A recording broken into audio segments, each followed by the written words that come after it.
एक दिन का भी जो जज है उसको अगर उसके सामने को मैटर आता है तो उसको उसी दिन डिसाइड करना चाहिए। इसको लिंगर ऑन करने से एक तो प्रेशर बढ़ता है, लोगों की तकलीफ है वो बढ़ती है, इंसाफ के तकाजे पूरे नहीं होते। तो जब भी कोई कौम जो है तरक्की करती है या नहीं, तो उसके लिए बेहतर तरीका एक ही होता है, देखें कि आपकी अदालतें इंसाफ कर रही हैं या नहीं। प्रोसिक्यूटर जनरल पंजाब को कहा कि आपके पास जो सबसे अहम तरीन एविडेंस है, जिसके मुताबिक आप समझते हैं कि ये सबसे अहम एविडेंस है जो कनेक्ट करती है मुल्ज़म के साथ और कनेक्ट करती है इमरान खान साहब के साथ, वो दिखा दीजिए। तो उनके पास कुछ भी नहीं था। जब इनके पास एविडेंस नहीं है तो मेरा ख्याल है कि इसको लेके आगे बढ़ना चाहिए।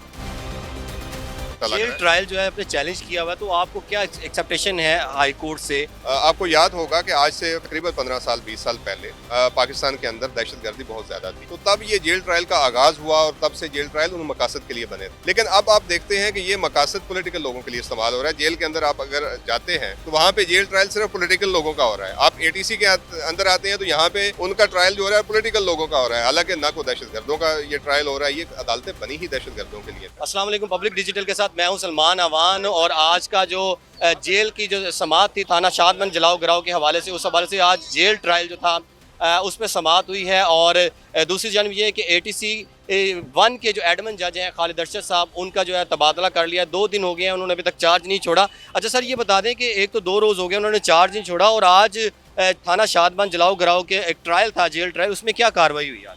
देखिए, आज 2 ट्रायल्स लगे हुए थे। एक थाना शादमंद की FIR लगी हुई थी और एक थाना मुगलपुरा की FIR। थाना मुगलपुरा की FIR जो कि जिसका FIR नंबर 1570 है, वो कल लगी थी और कल से आज पे आई थी फर्द जुर्म के लिए। हमने कल भी इस्तदा की थी जज साहब से कि ये बुनियादी तौर पे जो प्रोसेस अब तक सारा चल रहा है ये मौकरी है। बुनियादी तौर पे प्रोसिक्यूशन भी इसके साथ खेल रही है। और अब जब कल जज साहब ने कहा कि हमने इस पे फर्द जुर्म लगानी है, तो कल एक नया अमेंडेड चलान उस पर आ गया उस FIR में, जो कि कल पेश कर दिया गया और उस वजह से आज से केस आगे फर्दर अर्जन हो गया।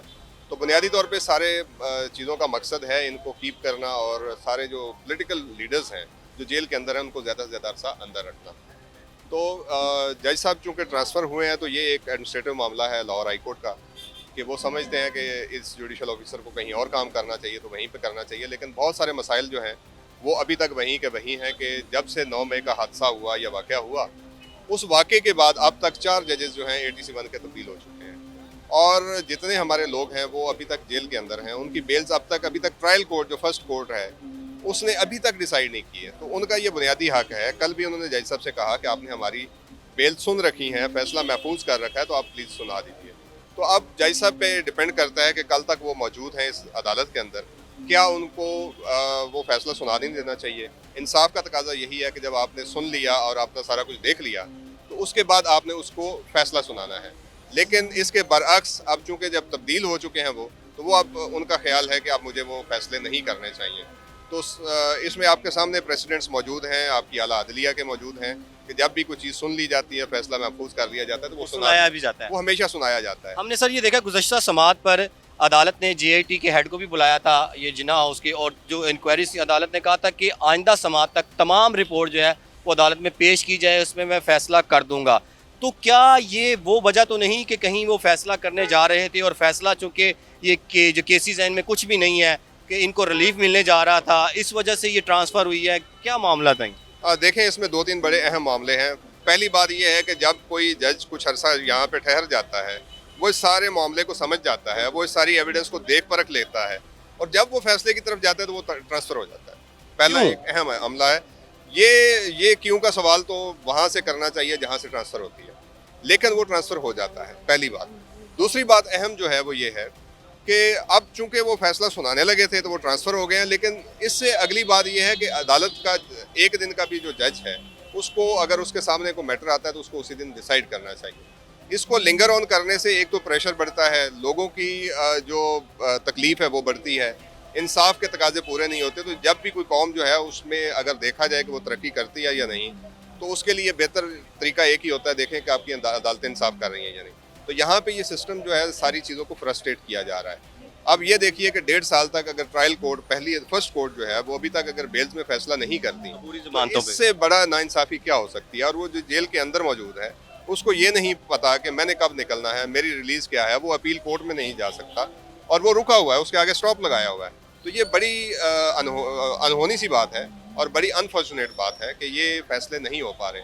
तो हम ये समझते हैं कि अदालतों को इंसाफ करना चाहिए। जो जज साहब आते हैं, जो जज साहब मौजूद होते हैं, उस दिन लगे हुए केसों को मेरिट पे देख के फैसला करना अच्छा, चाहिए। ये बता दें, ये जो स्पेशल कोर्ट्स हैं जैसे एटीसी वगैरह स्पेशल कोर्ट्स हैं, इनमें जजेस कौन तैनात करता है? देखिए, ये प्रेरोगेटिव जो है, ये प्रोसेस कानून के अंदर जो है वो गवर्नमेंट का है।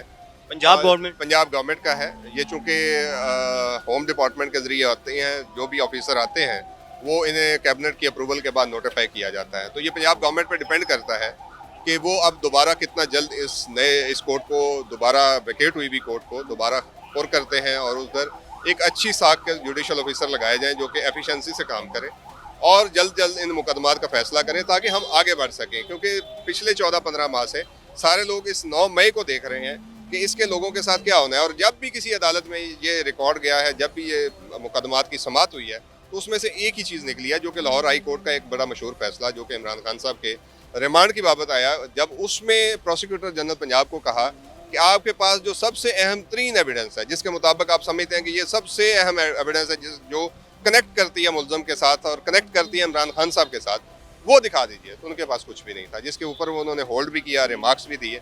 तो जब इनके पास एविडेंस नहीं है तो मेरा ख्याल है कि इसको लेके आगे बढ़ना चाहिए। इन जेली मुकदमात को जिनके अंदर एविडेंस नहीं है उनको ख़त्म करना चाहिए। इसमें रियासत का बहुत सारा पैसा लग जेल रहा है। ट्रायल जो है आपने चैलेंज किया हुआ है, तो आपको क्या एक्सेप्टेशन है हाई कोर्ट से? मुतअद्दिद जो मुकदमात हैं उनके जेल ट्रायल होना शुरू हो गए हुए हैं, तो देखिए, क्या जेल करेंगे ट्रायल आप? का मकसद ये है कि ये कानून क्यों बना। आपको याद होगा कि आज से तकरीबन 15 साल 20 साल पहले पाकिस्तान के अंदर दहशतगर्दी बहुत ज़्यादा थी, हालात बहुत ख़राब थे। तो तब ये जेल ट्रायल का आगाज़ हुआ और तब से जेल ट्रायल उन मकासद के लिए बने थे। लेकिन अब आप देखते हैं कि ये मकासद पॉलिटिकल लोगों के लिए इस्तेमाल हो रहा है। जेल के अंदर आप अगर जाते हैं तो वहाँ पे जेल ट्रायल सिर्फ पॉलिटिकल लोगों का हो रहा है। आप एटीसी के अंदर आते हैं तो यहाँ पे उनका ट्रायल जो हो रहा है पॉलिटिकल लोगों का हो रहा है। हालांकि ना कोई दहशतगर्दों का ये ट्रायल हो रहा है। ये अदालतें बनी ही दहशतगर्दों के लिए थी। ये बनी थी कि अगर कुछ ऐसे लोग हैं जिनकी वजह से दहशतगर्दी का खतरा है, जिनकी मूवमेंट जो है वो नहीं हो सकती, तो उनके लिए स्पेशल कोर्ट्स बनाई गई और जेल ट्रायल का एक प्रोसीजर बनाया गया। लेकिन इस वक्त उस कानून को, जो कि दहशतगर्दों का, मुल्क दुश्मनों का कानून था, वो अब अपने पॉलिटिकल लोगों का, जो कि इस मुल्क में पाकिस्तानियों पे और मुल्क की जो सियासी पार्टियां हैं, जो सबसे बड़ी सियासी पार्टी है, इस वक्त फेस कर रही है। इससे पहले दूसरी सियासी जमातें भी फेस करती रही हैं। तो ये उनके लिए बना दिया गया है और उनके लिए इम्प्लीमेंट किया जा रहा है। तो ये एक अफसोसनाक वाक़या है। इन मुकदमात को ख़त्म होना चाहिए। यहाँ पे एटीसी के अंदर अगर देखा जाए, इन पॉलिटिकल केसों को निकाला जाए, तो मेरा ख्याल 3 अदालतों की ज़रूरत भी नहीं रह जाएगी। आज एक अलीमा बड़ा खान मशहूर फैसला था जो कि ऑनरेबल जस्टिस आसफ सईद खोसा साहब ने दिया, और उसके बाद आपने देखा कि इंसदाद दहशतगर्दी की अदालतें बहुत सारी ख़त्म हो गई थी, क्योंकि वहाँ पैरामीटर्स तय कर दिए गए कि कौन से मुकदमात हाई कोर्ट में, एटीसी में जाएंगे और कौन से नॉर्मल कोर्ट में जाएंगे। तो इस वक्त भी देखने की ज़रूरत है कि ये सारे मुकदमात एटीसी के अंदर फॉल नहीं करते। लेकिन चूंकि कोई इस वक्त सारी चीज़ें जो हैं वो डिरेल भी हुई हैं, सारी चीज़ें जो हैं वो फ्रस्ट्रेट भी की गई हैं और इंसाफ जो है उसके तकाजे पूरे नहीं हो रहे, इसलिए ये मुकदमात बढ़े जा रहे हैं और लंबे होते जा रहे हैं। अच्छा सर, ये बता दें कि असद उमर की तबीयत अब कैसी है? वो आज अदालत में क्यों पेश नहीं हुए? आज चूँकि उनका हाज़िरी माफ़ी थी, उनका मेडिकल ट्रीटमेंट की वजह से वो नहीं आ सके, तो उनकी भी आज हाज़िरी माफ़ी दी है और वो हाज़िरी माफ़ी मंजूर हो गई है।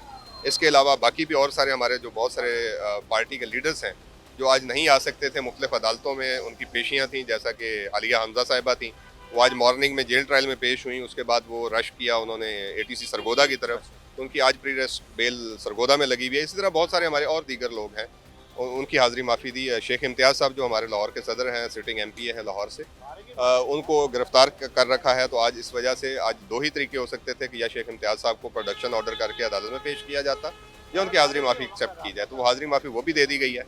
वी आर होपफुल कि वो एक्सेप्ट हो जाए। बहुत शुक्रिया सर।